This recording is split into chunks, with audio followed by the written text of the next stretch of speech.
Good morning. আমি ঝাড়গ্রামের consultant physiotherapy Shantanu Bhowmik. আবার একজন ভদ্রমহিলাকে আমরা সামনে দেখতে পাচ্ছি। ওনার নাম হচ্ছে সাবিত্রী চিত্রকর। যাই হোক, উনি আমাদের কাছে এসেছিলেন কোমর ব্যথা, কোমর থেকে পায়ের দিকে ব্যথা। উনি কলকাতায় দেখিয়ে এসছেন একজন নিউরোলজিস্ট। কোন হসপিটালে? নারায়ণী হসপিটালে। যাই হোক, ওনার এক্স-রে ফাইন্ডিংস দেখে আমরা দেখলাম ওনার সিদ্ধাটা বেঁকে গেছে, সাইডওয়াস কার্ভেচার, যাকে আমরা বলে থাকি স্কোলিওসিস। স্কোলিওসিসের ম্যানেজমেন্ট খুব সুন্দরভাবে আমরা করতে পেরেছি। আজকে নিয়ে 7 থেকে 10 দিন ওনার ফিজিওথেরাপি চলছে। যাই হোক, ওনার কাছ থেকে, সাবিত্রী মহাশয়ার কাছ থেকেই আমরা শুনে নেব উনি কেমন আছেন না আছেন। ঠিক আছে, কেমন আছেন আগের থেকে?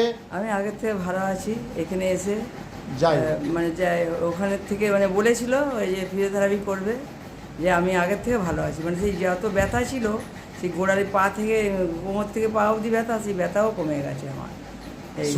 ভালো আছি। শুনলেন সবাই, উনি আগের থেকে অনেকটাই ভালো আছেন, সাবিত্রী চিত্রকর মহাশয়া। যাই হোক, আপনাদের কাছে রিকোয়েস্ট থাকলো যে ফিজিওথেরাপি ট্রিটমেন্ট যখন করবেন, ফিজিওথেরাপি খুব ইম্পর্টেন্ট ট্রিটমেন্ট।